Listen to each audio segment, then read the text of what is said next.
no livro de Levítico, capítulo 10, versículos 1 a 7. Levítico, capítulo 10, versículos 1 ao 7. Bem, irmãos, hoje nós iremos interromper a nossa exposição que temos feito na Epístola de Tiago para falarmos sobre esse tema muito importante. Nos últimos meses nós temos tratado sobre assuntos que dizem respeito à nossa identidade enquanto presbiterianos. Nós falamos sobre a importância e o quanto o Senhor requer de nós que cantemos os salmos no culto. O presbítero Vinícius deu essa aula. Nós também falamos nas conferências do nosso aniversário sobre a doutrina do pacto, Deus estabelecendo um pacto com o seu povo, e como isso influencia tudo em nossa vida, influencia a forma como nós lidamos com os nossos filhos, e até a presença dos nossos próprios filhos no culto ao Senhor. E então, irmãos, nessa manhã, nós vamos aprender mais uma vez, ouvir mais uma vez a lei do Senhor, nos instruindo sobre o culto. Isso é importante porque muitas pessoas têm chegado novas na igreja e ainda não entendem por que o nosso culto é tão simples, elementos tão simples, e hoje nós vamos mais uma vez ouvir esse texto e entender por que o nosso culto é feito de maneira tão simples.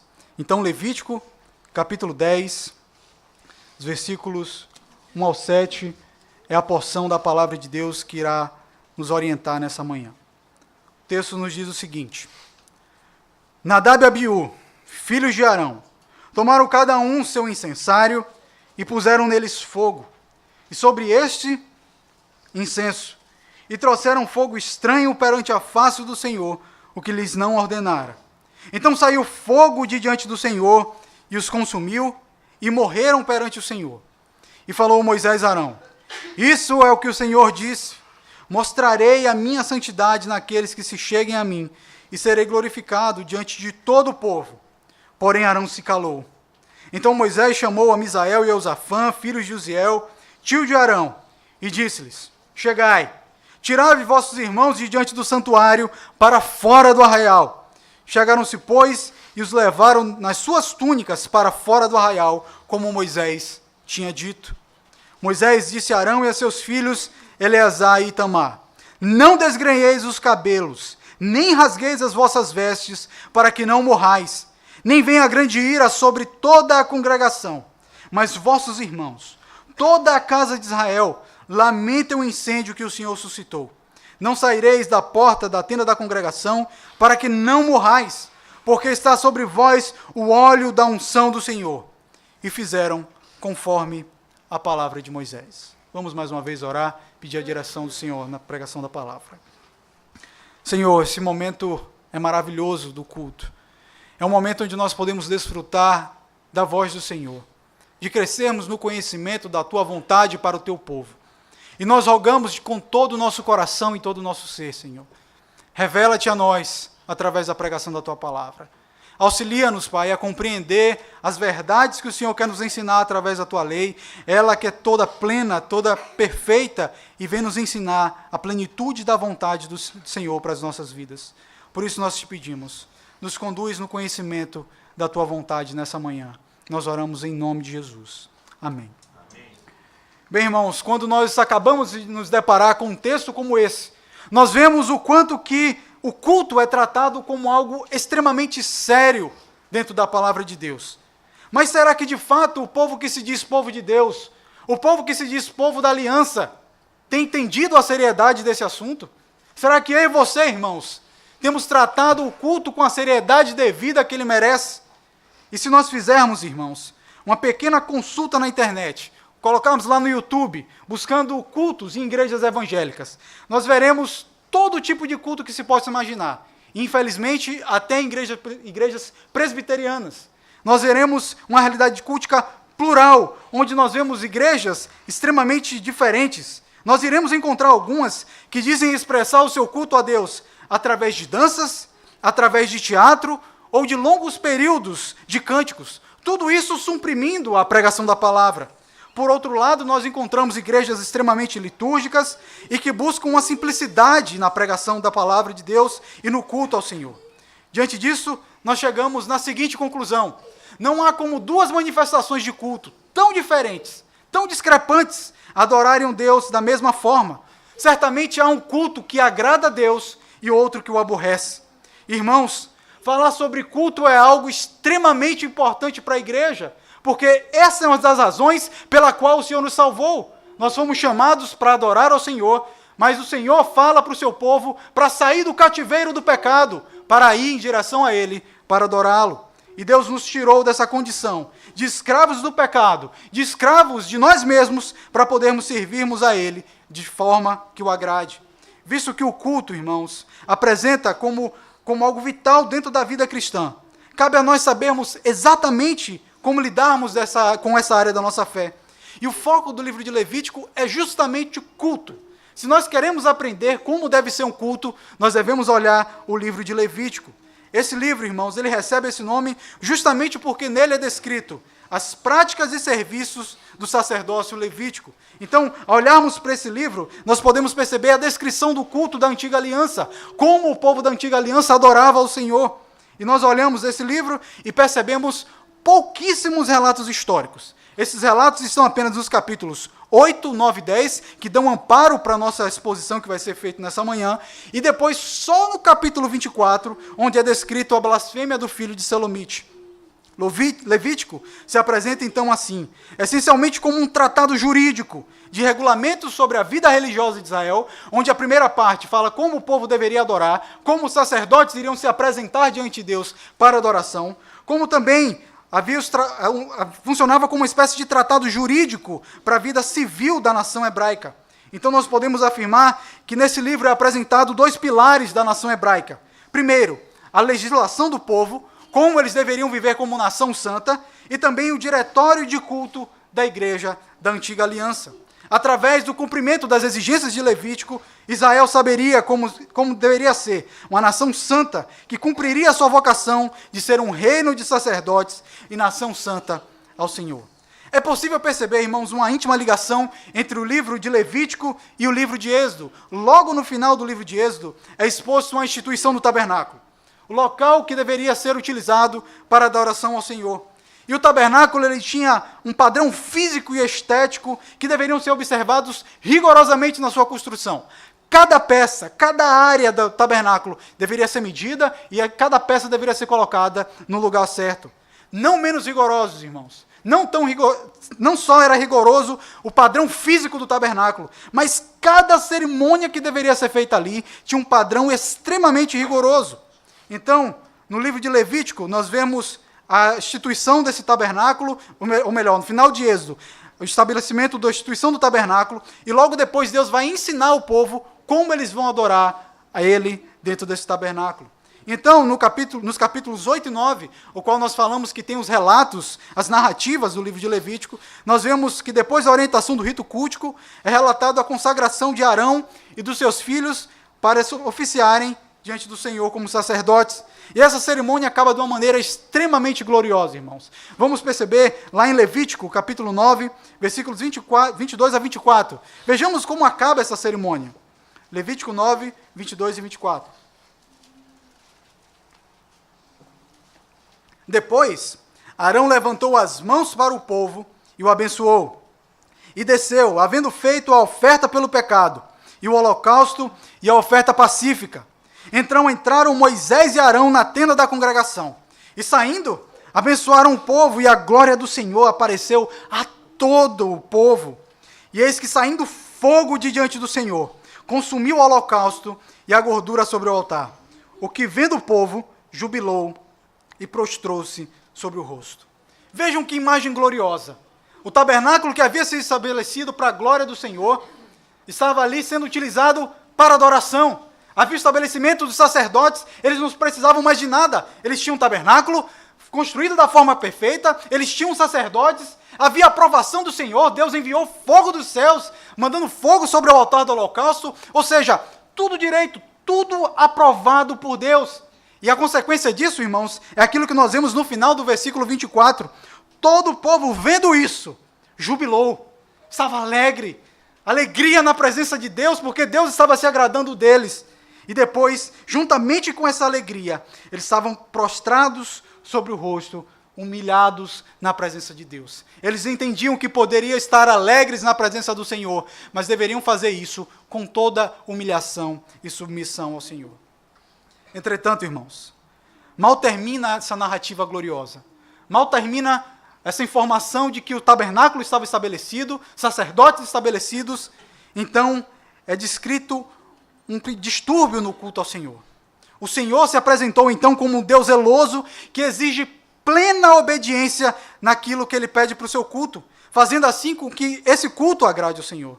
E em nossos dias, irmãos, parece estranho falar desse Deus que é descrito aqui em Levítico. Um Deus que exige seriedade e zeloso por um culto que o agrade. Afinal de contas, a máxima que se tem hoje é: Deus é amor. E Ele conhece os nossos corações. Logo, se Ele é amor e conhece os nossos corações, nós podemos cultuar Ele de uma forma que nos agrade e que seja conveniente. Eu posso cultuar a Deus de uma forma que eu me sinta bem, que eu fique legal. Mas, de fato, irmãos, o coração do adorador é extremamente importante. Não é qualquer um que pode chegar para adorar o Senhor. O nosso coração precisa estar, de fato, voltado para o Senhor no momento do culto. Mas apenas um coração bem intencionado não fará com que o culto agrade ao Senhor. Esse texto deixa claro essa verdade. Assim como um coração bem intencionado não isentou o usar de ser ferido pelo Senhor ao tocar na arca, da mesma maneira nós podemos afirmar que apenas bons corações bem intencionados, não irão produzir um culto que agrada ao Senhor. Certos então, irmãos, que o nosso coração é enganoso e que aquilo que nos agrada, muitas vezes não agrada ao Senhor. Nós precisamos ouvir a santa voz de Deus revelada em sua palavra, buscando responder a seguinte pergunta, buscando do Senhor a resposta para a seguinte pergunta: Senhor, quando o culto te agrada? Quando o culto agrada ao Senhor? Primeira verdade exposta nesse texto, irmãos, que o culto agrada ao Senhor, em primeiro lugar, quando é feito segundo a sua ordenança. Vejam comigo os versículos 1 e 2. Nadab e Abiú, filhos de Arão, tomaram cada um seu incensário e puseram neles fogo, e sobre este incenso, e trouxeram fogo estranho perante a face do Senhor, o que lhes não ordenara. Então saiu fogo de diante do Senhor e os consumiu, e morreram perante o Senhor. O versículo 1 começa falando de dois personagens, duas pessoas, Nadab e Abiú, que eram dois filhos de Arão. Eles eram homens de posição extremamente privilegiada no meio do povo de Deus.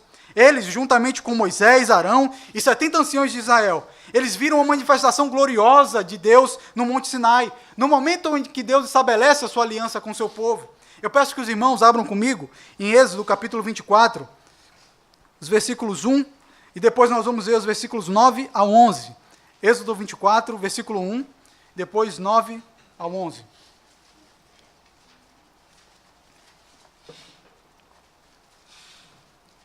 Êxodo 24, versículo 1 diz assim: Disse também Deus a Moisés: Sobe ao Senhor, tu, Arão, Nadab e Abiú, e 70 dos anciãos de Israel, e adorai de longe. Percebam a narrativa bíblica já inserindo esses dois personagens. Bem antes da morte deles, eles já são apresentados como pessoas importantes no meio do povo de Israel. Porque haviam homens importantes, 70 anciãos de Israel, Moisés, Arão e eles dois. Vejam qual era a importância desses dois homens. E depois os versículos 9 a 11.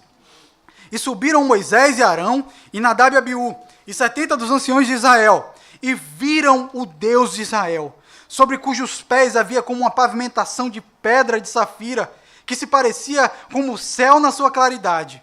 Ele não estendeu a mão sobre os escolhidos dos filhos de Israel, porém eles viram a Deus, e comeram e beberam. Vejam que coisa gloriosa, irmãos. Que presença maravilhosa de Deus no meio do seu povo, e esses homens desfrutaram desse momento maravilhoso. Então chega nos capítulos 8 e 9, e nós vemos esses dois personagens sendo consagrados para atuarem como sacerdotes, junto ao seu pai no tabernáculo. Então o texto fala que esses homens tomaram os seus incensários. Então eles pegam os incensários e põem fogo dentro desse incensário. E sobre esse fogo que eles colocaram no incensário, eles colocaram incenso. E assim o texto diz: ao fazerem isso, eles trouxeram fogo estranho diante do Senhor. E vários desses procedimentos violaram as exigências do Senhor. Nós podemos destacar aqui 3 coisas que eles estavam violando. Primeiro, eles não tinham nenhum tipo de autorização para fazer aquilo. Aquela cerimônia era restrita ao sumo sacerdote. Apenas o pai deles é que poderia fazer aquele ato. Se nós abrirmos lá em Levítico, capítulo 16, versículos 11 a 13, peço que os irmãos me acompanhem para entendermos todo o raciocínio aqui desse texto, entendermos quem são esses homens e o erro deles. Levíticos, capítulo 16, versículos 11 a 13. Vejam o que o texto diz claramente. Arão, nenhum outro, Arão fará chegar o novilho da sua oferta pelo pecado e fará expiação por si e pela sua casa. Imolará o novilho da sua oferta pelo pecado. Então, a partir do versículo 12, nós temos a consequência, depois do sacrifício, depois que o animal era imolado, o que Arão iria fazer?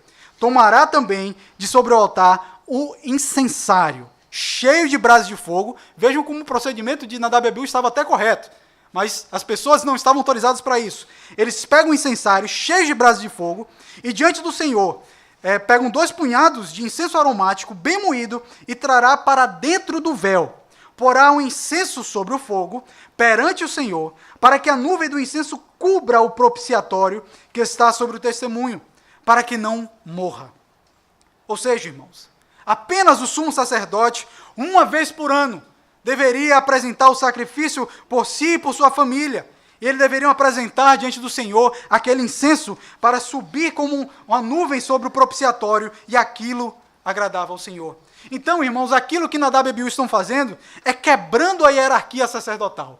Aquilo que Deus havia estabelecido, que eles não deveriam fazer, eles estavam fazendo e desobedecendo ao Senhor. Então, nós podemos nos questionar, qual será a motivação para esses homens fazerem isso? E a motivação pode ser diversas, irmãos, tal como vaidade ou presunção. Talvez eles pensaram, se meu pai pode fazer, o meu pai, eu posso fazer também. E eles estavam certamente todos esperançosos de poderem fazer o mesmo que o seu pai iria fazer. Segundo, irmãos, há razões para acreditar que eles estavam embriagados no momento que eles estavam fazendo isso. Nós não devemos esquecer que aqui é um momento festivo, Israel estava extremamente alegre pela aprovação do Senhor. Então, muito provavelmente, eles estavam embriagados. Por que nós podemos acreditar nisso? Justamente pela lei que é dada logo depois do versículo que fala sobre o sepultamento deles. Logo depois do versículo 7. Se nós olharmos os versículos 8 a 11 do capítulo 10, nós vamos ver o seguinte. Falou também o Senhor a Arão, dizendo, vinho ou bebida forte, tu e teus filhos não bebereis, quando entrardes na tenda da congregação, para que não morrais. Estatuto perpétuo será isso entre as vossas gerações, para fazer diferença entre o santo e o profano, e entre o imundo e o limpo, e para ensinardes aos filhos de Israel todos os estatutos que o Senhor lhes tem dado por intermédio de Moisés. Ou seja, era necessário que os sacerdotes, não só o sumo sacerdote, mas também os sacerdotes que estavam ali com Arão, fossem homens sóbrios, não andassem embriagados.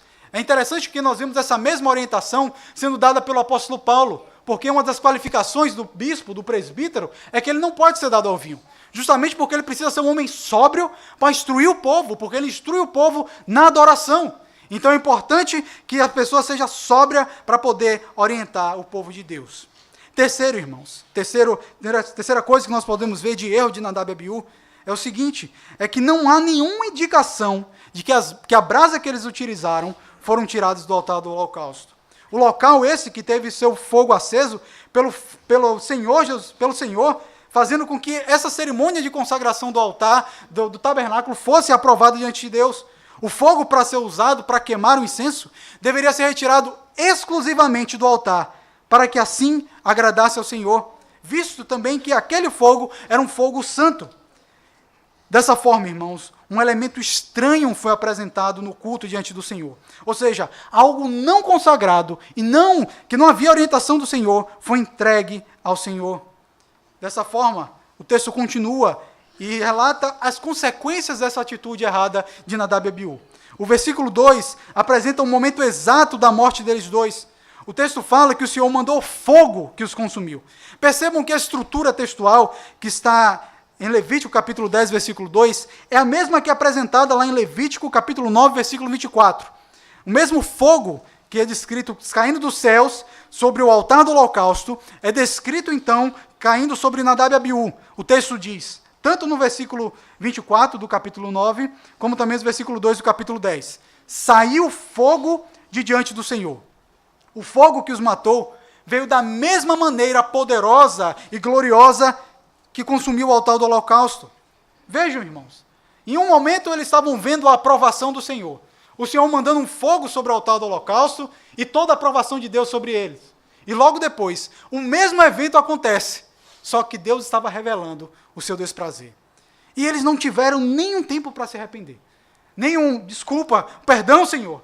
Isso não foi dado a eles. Deus se mostrou como um Deus zeloso. Eles desprezaram o fogo que Deus havia mandado sobre o altar. Eles pensaram que poderiam produzir um fogo tão bom quanto aquele que Deus havia enviado. Dessa forma, Deus os faz conhecer que eles não tinham feito a vontade dele, e que eles não estavam reverenciando, de fato, a glória do Deus Santo que havia se revelado para Israel. Bem, irmãos, se nós olharmos para as prescrições da lei cerimonial, veremos que em nenhum momento é expressamente proibido o uso de outro fogo. Entretanto, nós não podemos pensar que pelo fato que Deus não proibiu que outro fogo fosse utilizado, que isso seja permitido dentro do culto. Então, Nadab e Abiú, eles não foram condenados por aquilo que Deus proibiu, mas por fazerem justamente aquilo que Deus não ordenou. Eles acrescentaram algo à palavra de Deus. É como se eles estivessem dizendo: Deus, aquilo que o Senhor estabeleceu não é o suficiente. Esse fogo que o Senhor mandou, eu posso desprezá-lo, eu posso fazer do jeito que eu imagino. E então, irmãos, eles caem em sério pecado diante de Deus.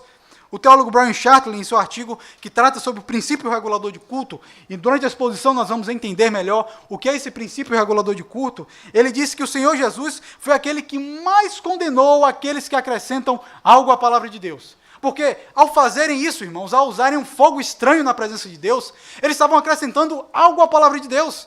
Eles estavam dizendo que a palavra de Deus não era suficiente. E então nós vemos o nosso Senhor Jesus mostrando como nós devemos lidar com a palavra dele. Abram por gentileza em Mateus capítulo 15, versículos 8 e 9. Vejam que esse não é só um princípio do Antigo Testamento, mas o Senhor Jesus ensinou o mesmo.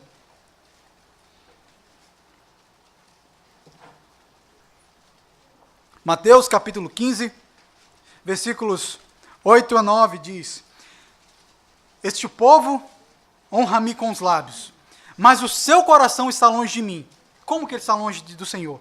Em vão me adoram, ensinando doutrinas que são preceitos de homens, regras humanas na adoração a Deus. Vemos então o Senhor Jesus se apresentando extremamente zeloso, para que ninguém acrescente nada à palavra de Deus. E essa verdade também se estende às orientações bíblicas sobre o culto. Imaginem, irmãos, se um culto fosse normatizado por tudo aquilo que Deus não proibiu. Então, se Deus não proibiu, nós podemos trazer para o culto. Então, nós podemos entender porque em algumas igrejas, algumas pessoas rodam no meio do templo, algumas pessoas têm manifestações tão estranhas e bizarras no meio do culto. Porque eles pensam que aquilo que Deus não proibiu pode ser utilizado. Mas nós teríamos, irmãos, segundo o nosso coração pecaminoso, todos os tipos de acréscimos pessoais no culto.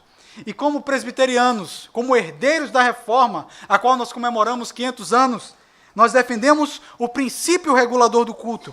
E entendemos que o princípio regulador nos dirige da seguinte forma: nós levamos para o culto apenas aquilo que o Senhor deixa claro, expressamente claro na sua palavra, que é elemento de culto a Ele.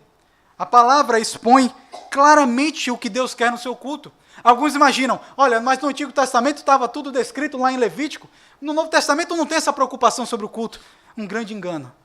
Quando raia a luz do Senhor, quando as coisas se tornam mais claras, nós vamos ficar no escuro? Nunca! Se no período das sombras havia um culto tão bem estabelecido, será que hoje nós vemos a luz, vemos o Senhor Jesus Cristo, a obra toda completa, nós não podemos ver como o culto deve ser feito? Somos ignorantes? De maneira nenhuma, irmãos. Deus nos revela na sua palavra o que Ele requer do culto. E o que Deus requer do culto? Requer oração, leitura e exposição fiel da palavra, cantar os cânticos de adoração a Ele e a ministração dos sacramentos. Essa preocupação foi tão grande por parte dos nossos pais, aqueles que produziram os nossos símbolos de fé, que a Confissão de Fé de Westminster, no capítulo 21, ao tratar sobre o culto religioso, diz o seguinte: eu peço que os irmãos fiquem bem atentos. A luz da natureza mostra que há um Deus que tem domínio e soberania sobre tudo, que é bom e que faz o bem a todos, e que, portanto, deve ser temido, amado, louvado, invocado, crido e servido de todo o coração, e de toda a alma e de toda a força. Primeira coisa que começa dizendo é, Deus tem que ser adorado. Mas então aparece aqui uma conjunção adversativa, mas Deus deve ser adorado, mas um modo aceitável de adorar o verdadeiro Deus é instituído por Ele mesmo e tão limitado pela sua vontade revelada que não deve ser adorado segundo imaginações e invenções dos homens ou sugestões de Satanás, nem sobre qualquer representação visível ou de qualquer outro modo não prescrito nas Santas Escrituras. Vejam a preocupação dos nossos pais em manter uma santidade no culto, manter a reverência, manter os elementos que Deus de fato requer de nós. E quando nós nos apresentamos diante de Deus em culto solene, irmãos, devemos estar de conformidade com a sua palavra. O culto não é feito por regras humanas, ele tem um padrão, e o padrão do culto é um padrão celestial. Da mesma forma como não há desordem no céu, onde os anjos adoram o Senhor e os santos adoram ao Senhor, aqui na terra também não deve haver nenhum tipo de desordem no culto. Quando nós estamos aqui, nós temos que o prazer de provar como que um antegosto do céu. E se nós aqui nesse exato momento estamos provando como que um antegosto do céu, como, e sabemos que lá no céu há uma ordem no culto, como nós vamos trazer desordens e elementos estranhos para o nosso culto? Daí, irmão, o motivo pelo qual não pode haver desordem e falta de conformidade com a palavra no culto. E esses dois primeiros versículos de Levítico, capítulo 10, mostram de maneira clara como Deus retribui aqueles que preferem seguir o seu coração do que obedecer ao Senhor naquilo que Ele exige para o culto a Ele. Não usar as prescrições da palavra é o mesmo que dizer que ela não é necessária e que nós produzimos um culto tão bom, temos ideias tão boas quanto a que o Senhor tem. Assim como Nadab e Abiú, cremos que poderemos tirar o fogo de qualquer lugar, aquilo que Deus deu de qualquer lugar, e não da palavra de Deus. E aqui nos é exposto como esses primeiros transgressores foram punidos para que nos sirva de advertência no que diz respeito a quanto o Senhor Deus é zeloso com o seu culto. Não imaginem, irmãos, que o nosso Deus é um Deus bonachão que permite que os homens façam tudo do jeito que eles querem e que Ele vai deixar isso impune. Pode ser que Ele não esteja punindo agora aqueles que levam um culto estranho a Ele, mas certamente haverá um dia que o Senhor virá como juiz. Ele há de punir aqueles que desonraram a sua glória. Por esse motivo, irmãos, o culto deve ser entregue ao Senhor segundo as suas ordenanças e não segundo as nossas imaginações. Bem, o texto continua e mais uma vez nos responde a pergunta que nós precisamos da resposta para podermos entender como um culto agrada ao Senhor. E no versículo 3 nos é ensinado um segundo princípio que nos diz que culto agrada ao Senhor quando é feito para glorificá-lo. Coisa simples, irmãos, verdade simples, mas que nós precisamos meditar nelas. O culto agrada ao Senhor, em segundo lugar, quando é feito para glorificá-lo. Versículo 3 nos diz o seguinte: E falou Moisés a Arão, isso é o que o Senhor disse, mostrarei a minha santidade naqueles que se cheguem a mim, e serei glorificado diante de todo o povo. Porém Arão se calou. Logo após o relato da morte de Nadab e Abiú, nós vemos aquilo que Moisés falou para Arão. Certamente Moisés se depara com uma cena terrível. Um pai desolado pela perda de seus 2 filhos. Ele tinha 4 filhos, mas metade dos seus filhos vão embora. E ele vê aquela cena terrível. Imaginem a cabeça de Arão. Há pouco tempo havia a aprovação de Deus. Fogo caindo do céu com a aprovação de Deus. Então, instantes depois, 2 filhos dele mortos. Então, irmãos, um pai desolado precisa ser cuidado. Nós não devemos esquecer também que aqui Moisés é o tio desses 2 jovens, desses 2 homens. E ele também estava sentindo aquela dor. Há todo um processo de comoção aqui nesse texto. Então, em uma leitura descuidada, nós podemos até imaginar que Moisés está sendo duro com seu irmão. Mas, na verdade, aquilo que Moisés está fazendo é consolando o seu irmão. E percebam que, independente de toda a comoção que está sendo gerada, Moisés se preocupou a manter uma ordem na adoração ao Senhor no culto, como também consolar o seu irmão que estava sofrendo pela perda dos seus filhos. Após perceber, irmãos, nós podemos perceber que ao consolar o seu irmão Arão, Moisés não chegou com palavras do seu coração. Ele não chegou assim: Arão, eu imagino a sua dor, eu sei o quanto você sofre, eu estou aqui do seu lado. Não. Moisés deu o maior presente que qualquer pessoa pode dar para uma pessoa em luto e em sofrimento. Ele falou a própria palavra de Deus. O texto diz, o que Moisés se virou para Arão e disse, isso é o que o Senhor disse. O teólogo puritano Matthew Henry afirma o seguinte, Moisés sabia que as únicas palavras que poderiam tranquilizar o seu irmão diante daquele trágico episódio seriam obtidas exclusivamente na palavra de Deus. E vejam, irmãos, nós quando tentamos consolar alguém fora da palavra de Deus, nós estamos trabalhando em vão. Mas quando nós falamos aquilo que a palavra de Deus diz, mostrando a soberania de Deus, o governo de Deus para consolar alguém, essa palavra que é poderosa e é capaz de entrar no mais profundo do coração do homem, é que é capaz de consolar um pai que acaba de perder 2 filhos. Diante disso, Moisés fala aquilo que Deus havia falado. Mostrarei a minha santidade naqueles que se cheguem a mim, e serei glorificado diante de todo o povo. A verdade é que nós não encontramos essa frase anteriormente em nenhum momento das Escrituras. Então, será que Moisés está inventando aqui alguma coisa, irmãos? A verdade, irmãos, é que quando nós olhamos outros textos, nós estamos vendo aqui que o que Moisés está falando para Arão é o princípio que Deus havia falado anteriormente para Israel. Abram, por gentileza, em Êxodo, capítulo 19, versículo 22.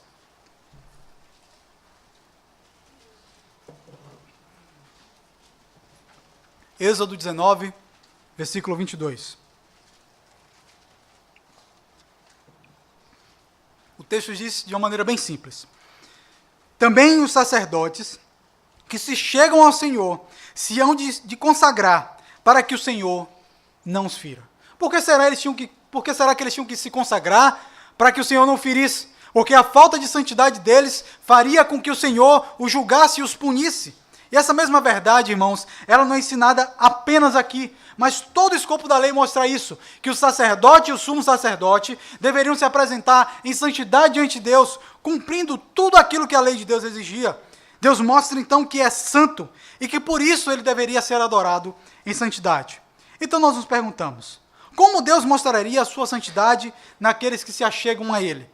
A resposta para essa pergunta se encontra no fato de que a santidade do sacerdote que se achegava ao Senhor iria mostrar a santidade de Deus. Ou seja, a forma rigorosa como o sacerdote se purificava, se preparava para estar diante do Senhor, mostrava que eles estavam se santificando.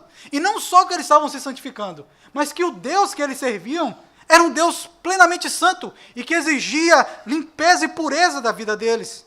Dessa maneira, Deus seria glorificado diante de todo o povo, visto que a santidade do sacerdote, como um espelho, refletiria a santidade de Deus. Entretanto, essa santidade do sacerdote, que seria manifestada na conformidade com a lei de Deus, não se apresentou na vida de Nadab e Abiú. E percebam, irmãos, uma verdade maravilhosa que nós podemos ver na palavra de Deus. Mesmo com o erro de Nadab e Abiú, a palavra de Deus permanecia a mesma. Deus continuava dizendo a mesma coisa. Mostrarei a minha santidade naqueles que se cheguem a mim e serei glorificado diante de todo o povo. Deus mostra assim então, irmãos, como sua palavra é perfeita, inerrante e imutável, visto que, mesmo com o pecado dos sacerdotes, a sua santidade foi revelada naqueles que haviam se achegado a ele. Podemos ver a glória da santidade de Deus, não na forma santa como Nadab e Abiú se apresentaram a Deus, mas na forma como a ira santa de Deus se manifestou sobre eles. Neste caso da morte de Nadab e Abiú, fica claro que o Senhor não foi glorificado por eles, mas o Senhor foi glorificado sobre eles.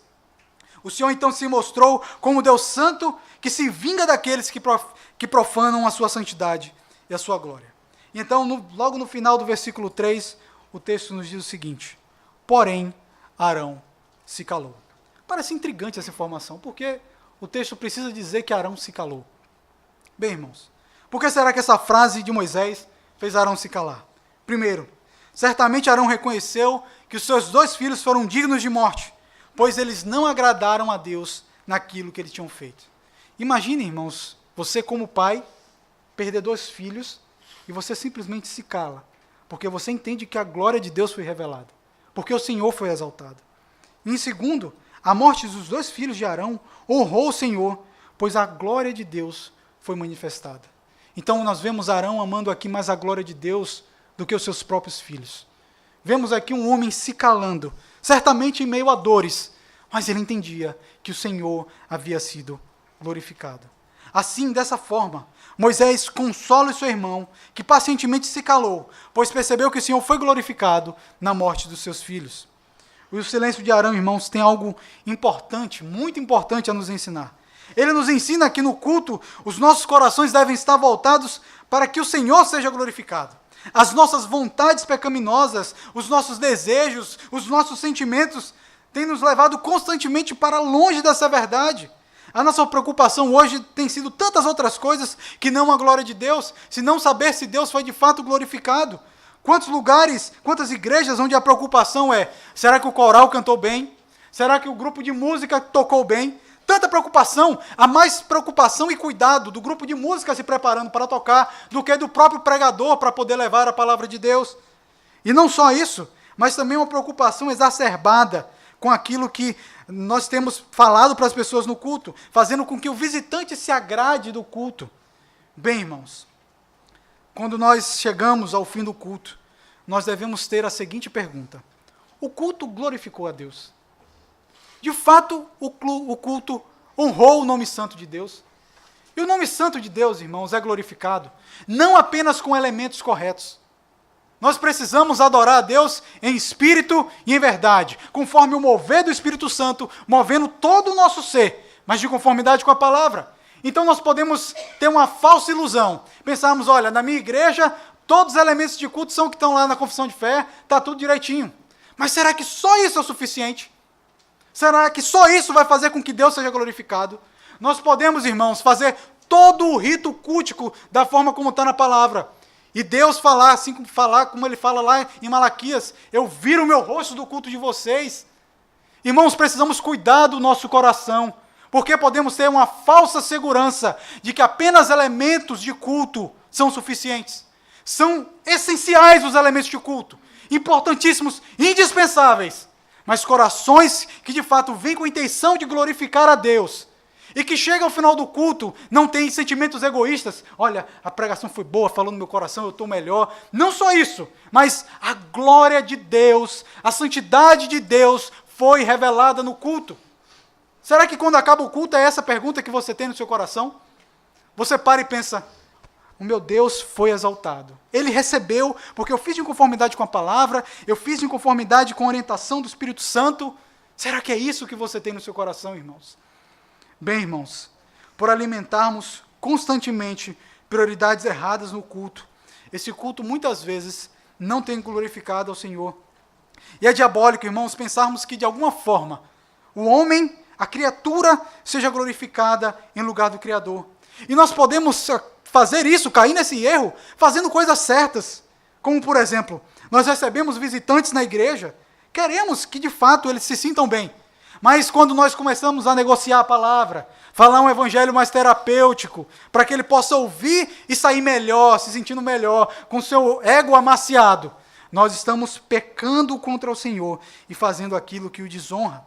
Nós temos que ter em nossas mentes, irmãos, qual é o foco da atenção da gente no nosso culto. Você, quando levantou hoje da sua cama e lembrou que você vai para o culto ao Senhor, qual é a primeira coisa que você pensou? Que alegria que eu estou indo para a igreja. Será que você teve mesmo isso? Estou falando assim, apenas de um aspecto. Alegria, né? Alegrei-me quando me disseram, vamos à casa do Senhor. Será que você se lembrou desse texto? Mas será que você pensou, eu vou à igreja para glorificar o meu Deus? E o meu desejo é, até a morte, que ao final do culto, a glória dele seja revelada. Que eu cante os salmos de louvor a ele. Que eu cante cânticos, que eu faça as orações bíblicas e que tudo seja feito para a honra e glória dele. Não a nós, Senhor, não a nós, mas ao teu nome da glória. Para a glória de Deus é que nós fazemos o culto. Então nós devemos ter sempre isso no nosso coração, a glória do Senhor no culto. O texto continua e nos mostra, irmãos, mais uma vez, nos responde mais uma vez a nossa pergunta: quando o culto agrada ao Senhor? E em terceiro e último lugar, irmãos, vemos que o culto agrada ao Senhor quando é feito independentemente das circunstâncias. Acompanhe comigo os versículos 4 ao 7. Então Moisés chamou a Misael e a Zafã, filhos de Uziel, tio de Arão, e disse-lhes: chegai, tirai vossos irmãos de diante do santuário para fora do arraial. Chegaram-se, pois, e os levaram nas suas túnicas para fora do arraial, como Moisés tinha dito. E Moisés disse a Arão e a seus filhos, Eleazar e Itamar: não desgrenheis os cabelos, nem rasgueis as vossas vestes, para que não morrais. Nem venha grande ira sobre toda a congregação. Mas vossos irmãos, toda a casa de Israel, lamentem o incêndio que o Senhor suscitou. Não saireis da porta da tenda da congregação, para que não morrais, porque está sobre vós o óleo da unção do Senhor. E fizeram conforme a palavra de Moisés. 2 corpos mortos estavam dentro do tabernáculo. Aquilo levava a impureza para dentro do lugar santo e de adoração ao Senhor. Arão, Itamar e Eleazar, o pai e os 2 irmãos de Nadab e Abiú, não poderiam sepultar aqueles corpos para não se contaminarem. Eles haviam sido purificados para oficiarem no tabernáculo e tinham um óleo da unção sobre si. Assim eles não poderiam tocar em mortos, devido à santidade de Deus e do trabalho que eles tinham. Moisés estabelece então assim os 2 parentes mais próximos para realizar o sepultamento de Nadab e Abiú. Moisés chama Misael e Eusafã, primos de Arão, para sepultar os corpos. Então Misael e Eusafã, que não tinham permissão para entrar no tabernáculo, eles recebem uma permissão específica e pontual para aquilo. Eles iriam entrar no tabernáculo, retirar aqueles 2 corpos, depois sair e nunca mais iriam entrar ali. Então, os 2 corpos, conforme o texto nos diz, teriam que ser sepultados fora do arraial. Como nós bem sabemos, o tabernáculo estava no centro do assentamento de Israel, de tal forma que todo o povo de Israel poderia se voltar para o centro e ver o tabernáculo. Então tinham 3 tribos de cada um dos lados do tabernáculo. Então, ao tirar esse corpo e sepultar fora do arraial, eles iriam atravessar boa parte do arraial de Israel. E muita gente iria ver aquela cena. Certamente o povo veria uma cena perturbadora. Imagine 2 homens com corpos completamente destruídos sendo carregados. Que coisa terrível, talvez crianças vendo aquela cena. E então, irmãos, o texto nos fala que veio o fogo de Deus sobre Nadab e Abiú. Nós podemos imaginar, quando vemos falando de fogo, que aqueles corpos estavam completamente carbonizados. Nós podemos imaginar que talvez o povo nem reconhecesse o que estava acontecendo. Mas a verdade não é essa. O texto diz que Misael e Eusafã carregaram os corpos de Nadab e Abiú pelas vestes. Então, muito provavelmente, Matthew Henry chega a afirmar que muito provavelmente esse fogo que caiu dos céus foi como uma espécie de raio que consumiu o corpo deles e fez com que eles morressem instantaneamente. Então, quando Misael e Eusafã estavam carregando aqueles corpos, todos viriam, não apenas uma cena terrível, de um corpo destruído. Os irmãos, não sei se já viram um corpo destruído por causa de um raio. Eu tive uma curiosidade estranha de saber como que seria essa cena. E garanto aos irmãos que não é uma cena mais bonita, não. Imagina então esses 2 corpos destruídos. E todos viriam as vestes sacerdotais naqueles 2 homens. Imagina então o povo de Israel. Aqueles 2 homens consagrados para estarem diante de Deus, logo depois foram mortos. Eles não poderiam mais estar diante de Deus. Quem então vai se apresentar diante de Deus por nós? Se nem homens santos que estiveram no Monte Sinai vendo a gloriosa presença de Deus. Homens que viram o fogo caindo do céu e a aprovação de Deus, que foram consagrados como sacerdotes. Nem esses foram poupados pela ira santa de Deus. O que há de ser de nós? Assim, irmãos, mesmo diante desses corpos estarem lá e todos pudessem reconhecer, aqueles 2 homens precisavam ser sepultados. E todos viriam que a ira de Deus havia caído sobre eles. E então, irmãos, chegamos nos versículos 6 e 7, onde Moisés dá orientação sobre o luto. É visto que os membros da casa de Israel deveriam prantear. Toda a casa de Israel deveriam lamentar o incêndio que o Senhor fez no meio deles. Essa ordem do Senhor se deu não apenas pela morte de Nadab e Abiú, mas principalmente pela manifestação do desprazer de Deus que ficou evidente. O povo estava consciente que Deus não estava se agradando deles. E em oposição a essa orientação que foi dada a todo o povo, que eles deveriam prantear a morte de Nadab e Abiú, e deveriam prantear também o incêndio que Deus suscitou no meio deles, em oposição a essa orientação, nós temos a orientação que é dada a Arão e aos seus 2 filhos sobreviventes, Eleazar e Itamar. Eles não poderiam ter nenhum tipo de manifestação externa, tal como pranto, e nem seguir o corpo no funeral. Pois Nadab e Abiú haviam sido punidos por transgredirem a lei de Deus. Então, Arão e os seus filhos vivos não deveriam prantear, para mostrar que eles não toleravam o ato de Nadab e Abiú. Como também para não atribuir nenhum tipo de injustiça a Deus. Caso eles desobedecessem aquela orientação do Senhor, a consequência seria a morte deles, como também a punição de toda a congregação. O óleo da unção estava sobre eles, de tal modo que eles não poderiam desobedecer à ordenança do Senhor. Naquele momento, eles deveriam provar, de fato, se tinham maior afeição pelo Senhor do que sobre qualquer pessoa nesse mundo. Eles deveriam mostrar que naquele momento estavam mais engajados na obra do Senhor, e que nenhuma coisa, absolutamente nada, iria distrair eles, nenhum sentimento, nenhuma paixão, nenhuma afeição pelos seus próprios irmãos e filhos.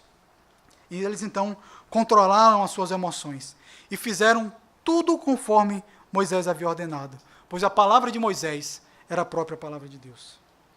Bem, irmãos, essa verdade e essas atitudes dos sacerdotes nos ensinam muitas coisas. É comum nós vermos pessoas que passam por situações de dificuldades e elas se afastam da igreja por um longo período. Elas simplesmente somem da igreja, somem no culto.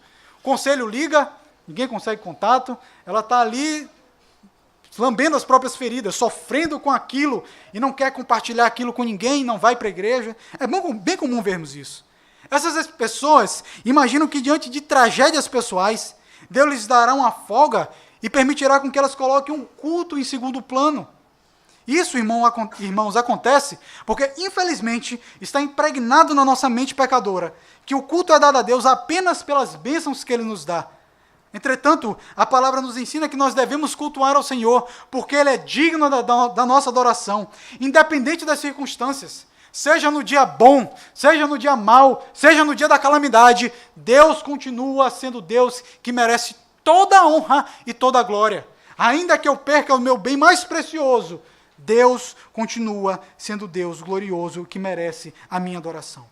Diante dessa verdade, vemos em que terrível pecado se encontram aqueles que desprezam o culto no dia santo do Senhor por motivos banais. Quantos que têm deixado de ir ao culto para assistir futebol, para assistir Fórmula 1, por não se prepararem devidamente na madrugada do sábado para o domingo e então querem dormir mais? Irmãos, quantos erros e quanto desleixo da nossa parte com o culto ao Senhor. Então, vemos aqui, diante de uma situação verdadeiramente grave, os sacerdotes mostrando que, ainda em meio às suas dores, o Senhor continuava a ser digno de toda a honra e toda a glória no culto. Essa era a prioridade deles e ela não haveria de ser negligenciada. Os sentimentos pessoais não foi motivo para que eles deixassem de fazer aquilo que agradava ao Senhor. E onde será que nós vemos esse exemplo por excelência? Quem foi o sumo sacerdote que se apresentou, abandonando qualquer consideração sobre as suas dores, abandonando qualquer interesse pessoal, porque queria ver a glória do Pai? O nosso Senhor Jesus Cristo. Ele, sim, que ofereceu o sacrifício perfeito. Ele que não tinha pecado. Ele não deixou com que considerações pessoais o levassem para fora do sacrifício no Calvário. O Senhor Jesus foi levado para o matadouro. Então foi imolado ali, sentindo toda a dor. E a dor, não só a dor física, mas todo o peso espiritual, toda a angústia infernal que nós deveríamos sofrer, caiu sobre Cristo. Então o nosso sumo sacerdote, de maneira vitoriosa e gloriosa, se apresenta diante de Deus, oferecendo o louvor perfeito, mostrando que em suas mãos estão as marcas do seu sacrifício, e que não há nenhum tipo de pecado nele. E ele pode se apresentar diante de Deus. Tal como Cristo, irmãos, independente de circunstâncias, dia bom, dia mau, precisamos glorificar ao Senhor, precisamos ouvir a santa convocação. Não é santa convocação da igreja ou do pastor, é a santa convocação do próprio Deus. Ouvimos a voz de Deus: vinde a mim, cantai louvores, entoai os salmos. É isso que nós ouvimos, irmãos. E nós podemos ver assim, que já desde a antiga aliança, o Senhor mostra que há um culto que o agrada e outro que o desagrada. Essa verdade é real também dentro dos termos da nova aliança, irmãos. A igreja de Cristo deve estar atenta a um culto que agrade ao Senhor. A verdade, irmãos, que nós somos todos diretamente responsáveis pelo culto que nós prestamos a Deus. Nós não podemos pensar que apenas presbíteros e pastores são sacerdotes da igreja local e os únicos responsáveis pelo culto. Cristo se apresentou definitivamente como sumo sacerdote. Ele, através dele, todo o rito cerimonial foi abolido, pois ele foi o cordeiro morto antes da fundação do mundo. E através da obra dele, nós temos o sacerdócio universal de cada crente, onde todos nós somos responsáveis pelo culto. Somos uma igreja, somos um corpo. Então, todos nós somos responsáveis pelo culto que entregamos ao Senhor. Diante disso, irmãos, diante desse texto, das responsabilidades que esse texto nos mostra, que nós devemos adorar o Senhor conforme a sua prescrição, devemos adorar o Senhor de tal forma que o nome dele seja glorificado, que o nome dele, apenas o nome dele seja exaltado, e que também depende das circunstâncias, como nós vamos nos apresentar diante do Senhor. Certamente precisamos abandonar pecados terríveis que nós temos cometido. Desleixo com o culto, pensando que podemos chegar de qualquer jeito na presença de Deus. Irmãos, sempre quando falamos de culto, estamos falando na nossa vida enquanto corpo de Cristo. Nós nos unimos para cultuar. Por isso é muito importante. E precisamos lidar com esse assunto com toda reverência, seriedade. Que Deus não vai tratar como inocente aquele que é culpado e que despreza o culto a Ele. O Senhor há de exigir de nós o nosso coração, a nossa integridade no culto e a forma como nós estamos adorando a Ele. Que o Senhor tenha misericórdia de nós, irmãos. Que a gente não se apegue apenas ao nosso rito cultico, pensando que apenas isso vai fazer com que a gente, de fato, adore o Senhor. Há muito mais. Há todo o nosso ser envolvido. Nós podemos ser excelentes fariseus, dizendo, olha, nós não somos como a igreja tal que faz tal coisa no culto. Cheio de orgulho, cheio de pecado. Que vergonha, irmãos, sermos tão infantis. Precisamos crescer espiritualmente, de fato. Reconhecer os erros é importante. Os erros de outras igrejas, tentar orientar de alguma forma, é muito importante, devemos fazer isso em amor. Mas se nós não reconhecermos os nossos próprios erros, nós vamos estar laborando em cima de erro. E nós não vamos agradar ao Senhor no nosso culto. Que Deus tenha misericórdia de nós, irmãos. Vamos orar mais uma vez. Senhor santo e bendito, chegamos com temor diante do Senhor, tremor, porque a Tua palavra é poderosa. Ela mostra como o Senhor trata com tanta seriedade o culto. Talvez nós que falamos tanto sobre o culto, não tenhamos a real dimensão da seriedade e importância que o Senhor mesmo dá para esse culto. Ajuda-nos, Senhor, a abandonar os nossos pecados, a valorizar o dia santo do Senhor, a amar o culto, Senhor, a amar as prescrições bíblicas para o culto, a amar a adoração ao Senhor, a glória do Senhor no nosso culto, a fazer com que em meio às nossas dores e angústias sirvam como combustível para a adoração ao Senhor. Que a nossa adoração seja ainda mais intensa nos dias maus, porque sabemos que o Senhor merece a glória, porque o Senhor nos tirou do lamaçal, do inferno e do pecado. E nós agradecemos acima de tudo, porque nós não temos como exemplo apenas Arão, Eleazar, Itamar e Moisés, mas temos como exemplo o sumo sacerdote, aquele que sozinho, completamente sozinho, sem ter o consolo do Pai, aquele que se voltou para o Pai e disse, Deus meu, por que me desamparaste? Esse sim, apresentou o culto e a adoração perfeita. E firmes nele, firmes que em meio às nossas imperfeições, Ele é perfeito, nós chegamos com confiança diante do trono da graça, para a glória do Senhor Jesus Cristo. Nós oramos assim, Pai, em nome do nosso Senhor Jesus Cristo. Amém.